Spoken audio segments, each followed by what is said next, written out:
नमस्कार दोस्तों, study point and tele channel में आपका फिर से एक बार स्वागत है। आज की इस वीडियो में हम अकाउंटिंग के बारे में जानने वाले हैं कि अकाउंटिंग क्या होता है तथा अकाउंटिंग के कितने सारे पार्ट्स होते हैं। इसके अलावा अकाउंटिंग में कौन कौन सी चीजें इंपॉर्टेंट होती है आपको टैली में एंट्रीज करने के लिए, तो उसके बारे में आज हम जानने वाले हैं। जिसमें आपका जो 3 चीज है वो बहुत ज्यादा इंपॉर्टेंट है। अकाउंटिंग में 3 चीज जो इंपॉर्टेंट है वो मैंने यहाँ पे लिख दिया है। पहला जो है वो है आपका साइड ऑफ अकाउंट, दूसरा है आपका टाइप्स ऑफ अकाउंट और तीसरा है आपका रूल्स ऑफ अकाउंट। तो इन तीनों को हम आज पूरे डिटेल में डिस्कस करने वाले हैं, तो अंत तक हमारे साथ इस वीडियो में बने रहिए।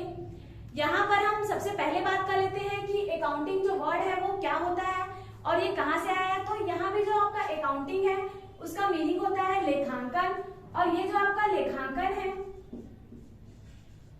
ये आपका 2 शब्दों से मिलकर बना हुआ है, लेखा प्लस अंकन। यहाँ पर लेखा का मतलब है लिखना और अंक का मतलब आप यहाँ पे पैसे से ले सकते हैं। लिखना प्लस यहाँ पे पैसा, तो जितने सारे भी आपके बिजनेस में पैसे हैं उसको अगर आप मेंटेन करते हैं, लिखते हैं, तो उसी चीज को हम टैली की भाषा में अकाउंटिंग या फिर लेखांकन कहते हैं। यहाँ पे जो लेखांकन है वो बहुत इंपॉर्टेंट है क्योंकि इसी के जरिए हम टैली में एंट्री करते हैं। तो यहाँ पे हमने लेखांकन का जो मीनिंग है उसको समझ लिया। इसके बाद हम जान लेते हैं कि लेखांकन जो है वो क्यों आया है। पहले समय में ये सारी चीजें रहती थी लेकिन हम इसको अच्छे से नहीं जानते थे, लेकिन अब हम इसको टेक्निकली रूप से भी और आपका जो फिजिकली रूप से है उसको भी मेंटेन करते हैं। जैसे पहले एक बुक बनाया जाता था जिसमें अलग अलग तरीके के ट्रांजेक्शनों को यहाँ पे लिखा जाता था। अब इसी चीज को हम यहाँ पे डिजिटली रूप में करते हैं।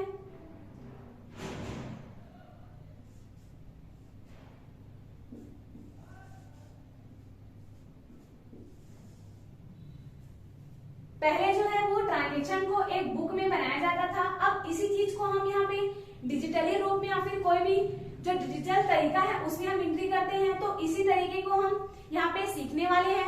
अगर आपको टैली से रिलेटेड जानकारियां अच्छी लगती है या फिर टैली से रिलेटेड जानकारी आपको चाहिए तो आप हमारे चैनल को सब्सक्राइब करके रखें और बेल आइकन को क्लिक करके रखें ताकि आने वाली वीडियोस आपको मिलती रहें। तो आगे हम इसमें बात कर लेते हैं अकाउंटिंग का जो फंडामेंटल है उसके बारे में। तो अकाउंटिंग जो है वो आपका लेखांकन शब्द से आया है और ये जो लेखांकन है उसका अर्थ होता है कि पैसे की गणना करना। तो उसी को हम पहले बुक में करते थे, उसके बाद हम इसी को डिजिटल रूप में करते हैं और इसी डिजिटल रूप को ही हम टैली में एंट्री करते हैं और इसी को ही टैली में बोला जाता है। और टैली का वैसे फुल फॉर्म होता है transactions allowed in linear line yard. तो यहाँ पे आपका जो टैली है इसी रूप में हम अकाउंटिंग को लिखते हैं टैली में और इसी को हम क्या करते हैं टैली में मेंटेन करते हैं। आगे हम इसमें जो अकाउंटिंग का जो फंडामेंटल है उसको देख लेते हैं, जिसमें से सबसे पहला जो है वो है आपका साइड ऑफ अकाउंट। तो यहाँ पे हम सबसे पहले अकाउंटिंग के साइड्स के बारे में जान लेते हैं कि कितने साइड होते हैं। यहाँ पे आपका जो अकाउंटिंग है उसके टोटल 2 साइड होते हैं। पहला जो साइड होता है वो है आपका डेबिट साइड,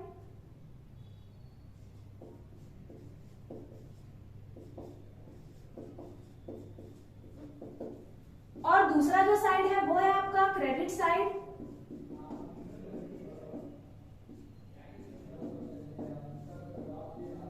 यहाँ पर डेबिट साइड और क्रेडिट साइड का मतलब है, जैसे आप लोगों ने मैथ्स में भी पढ़ा होगा, LHS इज इक्वल RHS।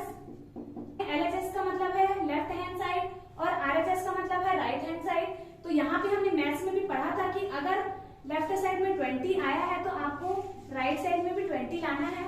इसी तरीके से आपका अकाउंटिंग में 2 साइड होता है, जिसमें से पहला जो साइड है वो है आपका डेबिट और दूसरा है आपका क्रेडिट। तो यहाँ पे जो आपका पहला साइड है डेबिट साइड, इसमें आपको जो अमाउंट आ रहा है, मान लेते हैं कि यहाँ पे आपको यहाँ 10,000 आ रहा है आपका डेबिट साइड में, तो उसी तरीके से आपको 10,000 क्रेडिट साइड में भी लाना है। तो इसी को ही हम अकाउंटिंग की भाषा में साइड ऑफ अकाउंट बोलते हैं। और ये जो डेबिट है इसको हम बाय के नाम से भी जानते हैं और इसको हम टू के नाम से भी जानते हैं।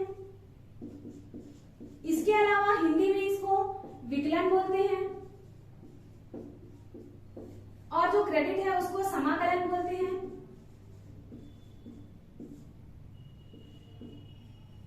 तो यहाँ पे आपको डेबिट और क्रेडिट समझ में आया होगा कि किस तरीके से हमें डेबिट और क्रेडिट जो साइड है उसको मेंटेन अकाउंट मतलब आपका जो अकाउंटिंग है उसमें भी अलग अलग तरीके के अकाउंट्स रहते हैं, तो उसको आपको यहाँ पे लिखना है। तो सबसे पहले हम यहाँ पे अकाउंट की बात कर लेते हैं। यहाँ पे अकाउंट का मतलब जो होता है हिंदी में खाता होता है। यहाँ पे खाता का मतलब होता है कि जो भी आपका पर्सन है, जो भी आपका सामान है, उससे रिलेटेड जितने सारे भी एंट्री है उसको आप एक जगह पे करते हैं, उसी को हम खाता बोलते हैं। आपने ये वर्ड पहले भी सुने होंगे क्योंकि आपका भी बैंक में खाता खुला होगा, तो इस टाइम पे आपने भी खाता या फिर अकाउंट वर्ड सुना होगा।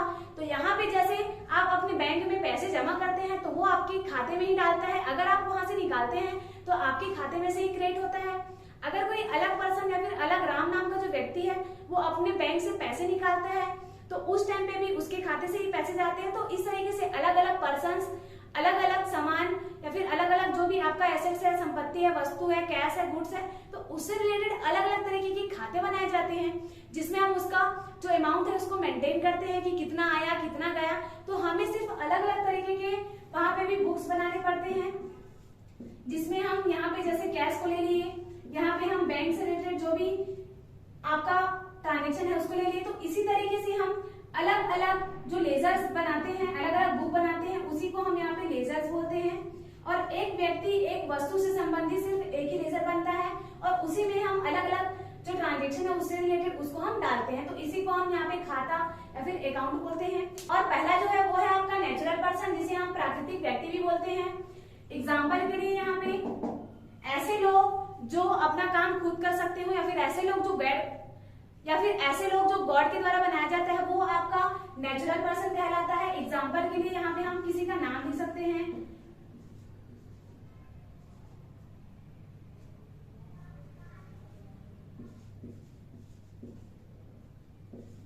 तो इसी तरीके के जितने भी पर्सन्स के नेम है वो आपका नेचुरल पर्सन में आ जाएगा।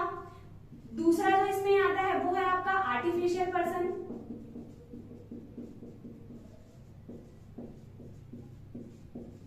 और इसको हम बोलते हैं कृत्रिम व्यक्ति।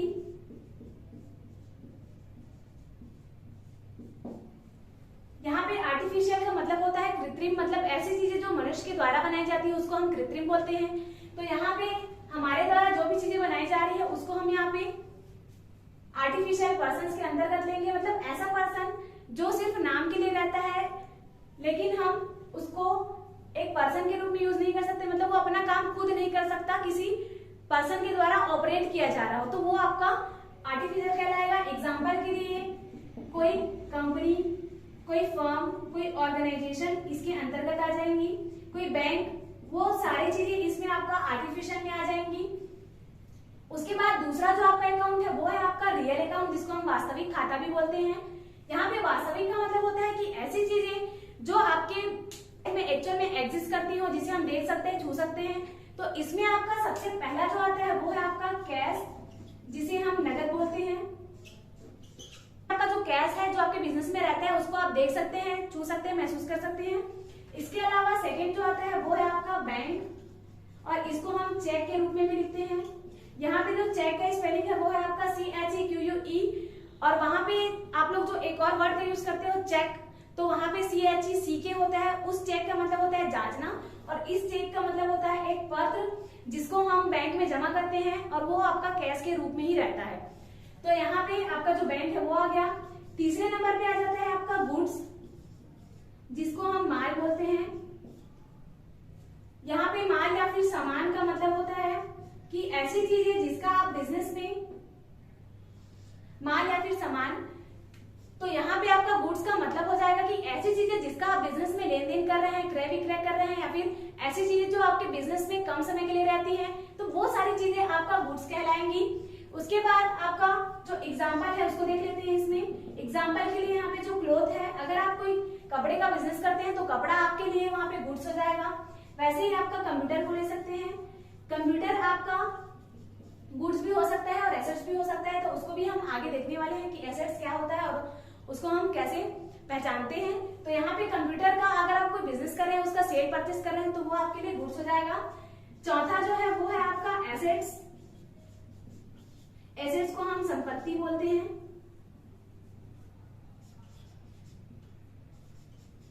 और यहाँ पे संपत्ति का मतलब होता है ऐसी चीजें जो आपके बिजनेस में लॉन्ग टर्म के लिए रहती है, लंबे समय के लिए रहती है, उसको हम एसेट्स बोलते हैं। एग्जाम्पल के लिए जो भी आपका फर्नीचर है, बिल्डिंग है, टेबल है, चेयर है, ऐसी चीजें जो आपके बिजनेस में लंबे समय के लिए चलेंगी वो आपके लिए एसेट्स कहलाएंगी। तो यहाँ पे मैं एग्जाम्पल को लिख देती हूँ, बिल्डिंग, फर्नीचर, तो ये सारी चीजें आपके लिए यहाँ पे एसेट्स हो जाएंगी।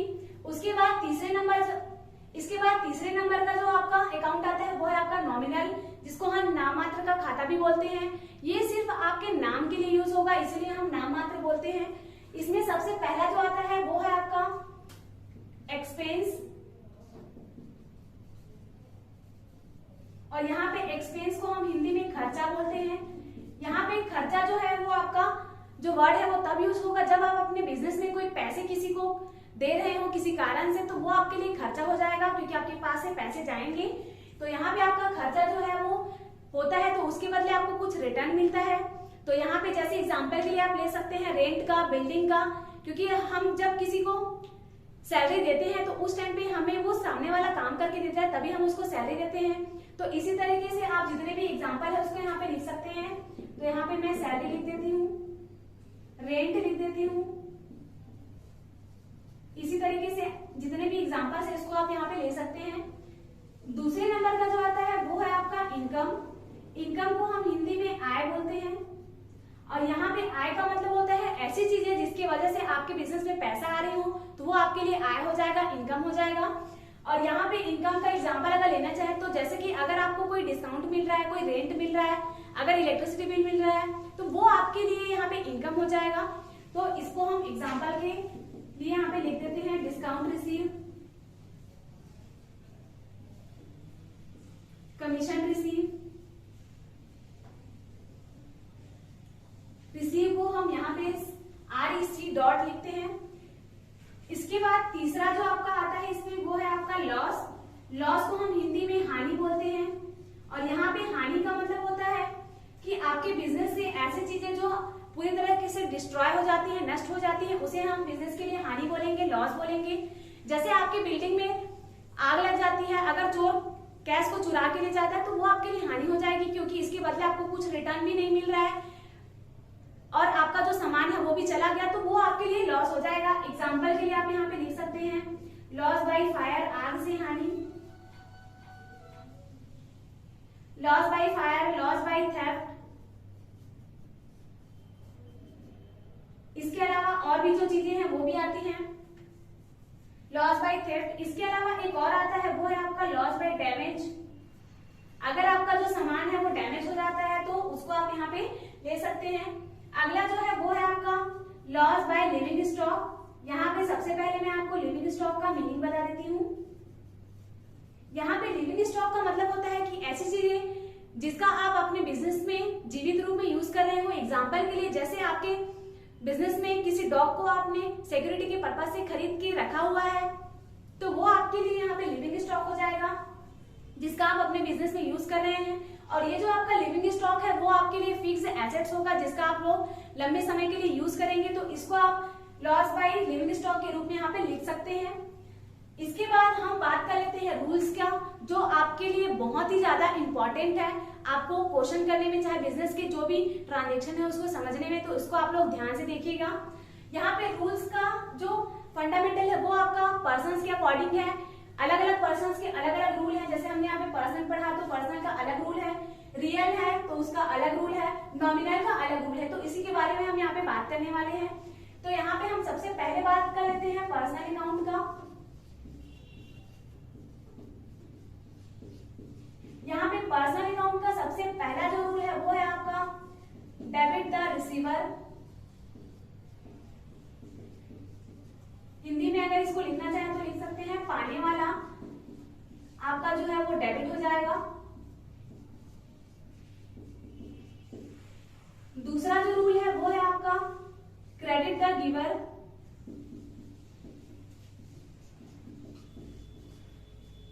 देने वाला क्रेडिट।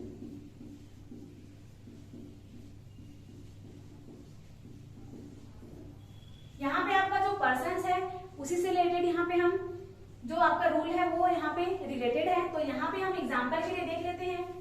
जैसे यहाँ पे एग्जांपल के लिए हम लेते हैं transfer Canara bank to HDFC bank. यहाँ पे हम कैनरा बैंक से एचडीएफसी बैंक में ट्रांसफर कर रहे हैं, मतलब हमारा जो पैसा है वो एचडीएफसी बैंक को मिल रहा है। तो एचडीएफसी बैंक को मिल रहा है मतलब पाने वाला हुआ, और कैनरा बैंक जो है वो देने वाला है। तो यहाँ पे ये हम देने वाला, तो यहाँ पे रूल लिखा हुआ है कि जो पाने वाला है उसको डेबिट करना है और जो देने वाला है उसको क्रेडिट करना है। तो यहाँ पे आपका जो एचडीएफसी बैंक है वो यहाँ पे डेबिट हो जाएगा, और आपका जो कैनरा बैंक है मतलब जो देने वाला है वो यहाँ पे क्रेडिट हो जाएगा। इसके बाद जो दूसरा आपका अकाउंट आता है वो है आपका रियल अकाउंट। और रियल अकाउंट जो है इसमें हम यहाँ पे सबसे पहला रूल लिखते हैं, डेबिट व्हाट्स कम इन,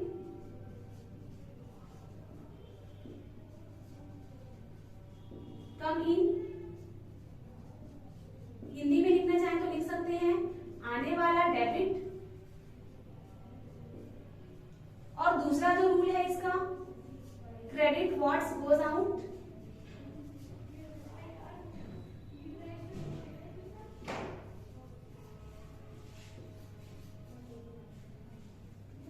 हिंदी में अगर लिखना चाहें तो इसको लिख सकते हैं।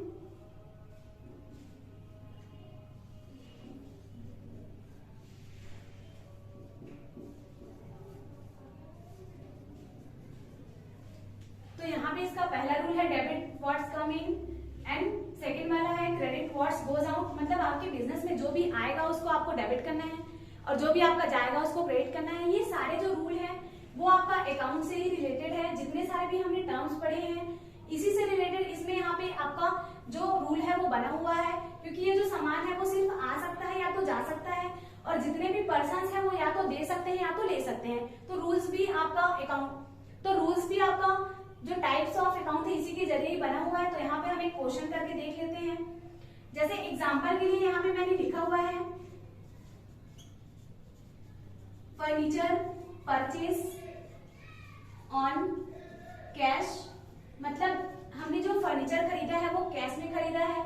तो आपको यहाँ पे देखना है कि क्या आ रहा है आपके पास और क्या जा रहा है।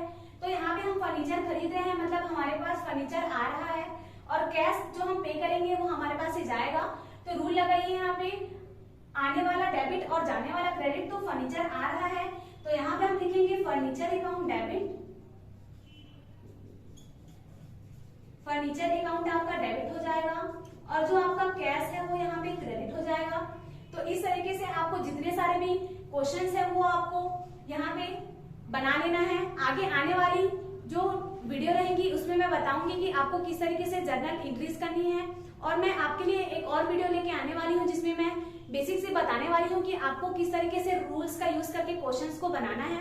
तो उस वीडियो को भी आप जरूर देखिए। हमने जो 2 अकाउंट है उसके रूल्स के बारे में जाना, मतलब हमने टोटल यहाँ पे 4 रूल्स के बारे में जाना। पहला रूल है आपका डेबिट द रिसीवर, मतलब पाने वाला डेबिट। दूसरा रूल है आपका क्रेडिट द गिवर, मतलब जो देने वाला है उसको क्रेडिट करो।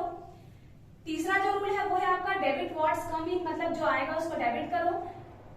चौथा रूल है आपका क्रेडिट व्हाट्स गोज आउट, मतलब जो जाएगा उसको आपको क्रेडिट करना है।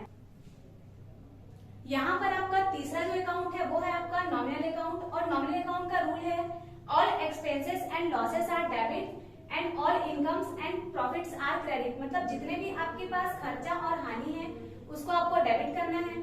इसके अलावा जितने भी आपके पास आय और लाभ है उसको आपको क्रेडिट करना है। तो यहाँ पे हम इसको एग्जाम्पल के जरिए समझ लेते हैं। एग्जाम्पल के लिए जैसे यहाँ पे एक प्रोप्राइटर है और एक बिजनेस है, जैसे यहाँ पे ये एक बिजनेस है और यहाँ पे आपका एक प्रोप्राइटर है जो यहाँ पे पैसे लगाएगा, कैश लगाएगा, और इसी जो भी पैसे लगाता है उसको हम यहाँ पे कैपिटल बोलते हैं। और यहाँ पे जो कैपिटल है वो बिजनेस में लगाता है जिसके जरिए उसको मिलता है प्रॉफिट, और ये जो प्रॉफिट जो है वो आपका बनता है जितने सारे भी इनकम्स हैं उसको मिलाकर। तो यहाँ पे हम इनकम और प्रॉफिट को यहाँ पे प्लस कर देते हैं। आपके बिजनेस में जितने भी प्रॉफिट है और इनकम है वो क्योंकि आपके बिजनेस से जा रहा है और यहाँ पे जो प्रोप्राइटर है जिसको हम उसका मालिक बोलते हैं या फिर प्रोप्राइटर बोलते हैं तो उसको मिल रहा है। तो यहाँ पर जो बिजनेस का ऑनर है उसको यहाँ पे मिल रहा है, इसको हम प्रोप्राइटर बोलते हैं या फिर ऑनर बोलते हैं। तो ये जो प्रोप्राइटर है उसको यहाँ पे जो प्रॉफिट है वो यहाँ पे मिल रहा है, मतलब ये आपके बिजनेस से जा रहा है, मतलब जाता है तो उसको क्रेडिट करेंगे। और एग्जांपल के लिए जैसे आपके पास बिजनेस में कोई एक्सपेंस करना है या फिर जो भी आपके बिजनेस में लॉस होते हैं तो वो सारे आपके बिजनेस में आते हैं, ना कि बिजनेस के प्रोवाइडर के पास। तो ये आपके बिजनेस में आया, इसलिए हम जितने भी एक्सपेंस और लॉस है उसको डेबिट कर देंगे, और आपके पास जितने भी इनकम है और जो भी आपके पास प्रॉफिट है वो आपका जो प्रोप्राइटर है वो लेके जा रहा है, इसीलिए इसको क्रेडिट किया जाता है। लेकिन यहाँ पे आपको लग रहा होगा कि हमने अलग रूल लगाया, लेकिन ये इसी रूल के अकॉर्डिंग ही काम करता है, क्योंकि आपके पास जो एक्सपेंस और लॉस है वो आ रहा है, इसलिए आपको इसको डेबिट कर देना है। और यहाँ पे आपके पास जितने भी इनकम और प्रॉफिट है वो आपके पास से जा रहा है, तो इसीलिए आपको इसको क्रेडिट कर देना है। तो इसी रूल के अकॉर्डिंग यहाँ पे all expenses and losses are debit and all incomes and profits are credit कर देंगे। तो इसके जो फंडामेंटल है वो शायद आपको यहाँ पे क्लियर हो गए होंगे। तो अभी हम एक क्वेश्चन करने वाले हैं, यहाँ पे मैं क्वेश्चन लिख देती हूँ एग्जाम्पल के लिए। इलेक्ट्रिसिटी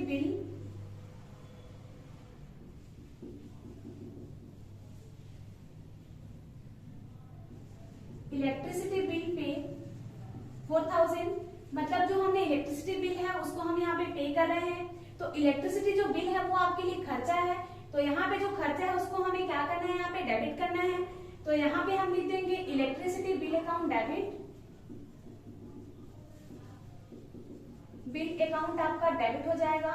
और यहाँ पे जो आपका कैश है, मतलब जो आपके बिजनेस से जाता है, उसको रियल अकाउंट की जगह आपको यहाँ पे क्रेडिट कर देना है। इसके अलावा दूसरा जो आपका एग्जांपल है वो है आपका इनकम के लिए। तो यहाँ पे हम लिख लेते हैं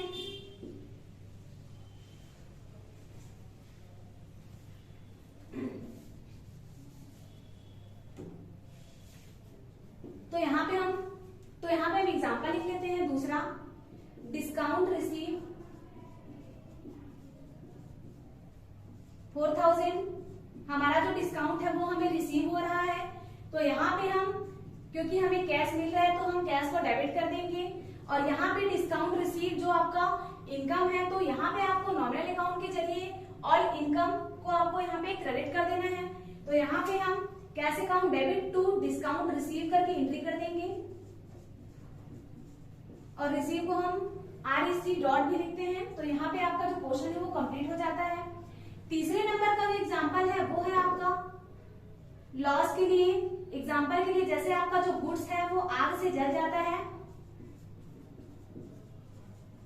मतलब यहाँ पे आपका जो सामान है वो आग से जल गया है, तो यहाँ पे आपको एंट्री करना है loss by fire account debit to purchase. यहाँ पे हम परचेज इसलिए लिखेंगे क्योंकि सामान आपके पास से जा रहा है, तो यहाँ पे आपको loss by fire account debit to purchase कर देना है। यहाँ पे आपका जो प्रॉफिट होता है उसको हम लाभ बोलते हैं, लाभ या फिर प्रॉफिट बोलते हैं। और ये जो प्रॉफिट है वो जितने सारे भी हमारे बिजनेस में इनकम्स रहते हैं उसमें से अगर हम एक्सपेंस को माइनस करते हैं तब बनता है। तो यहाँ पे एक फॉर्मूला बन जाता है, profit is equal income minus expense.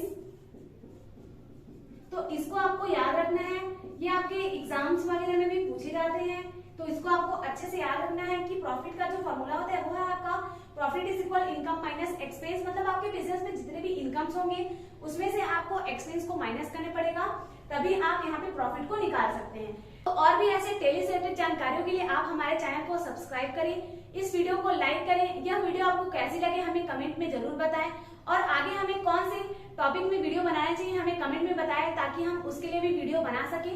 Video देखने के लिए आपका धन्यवाद।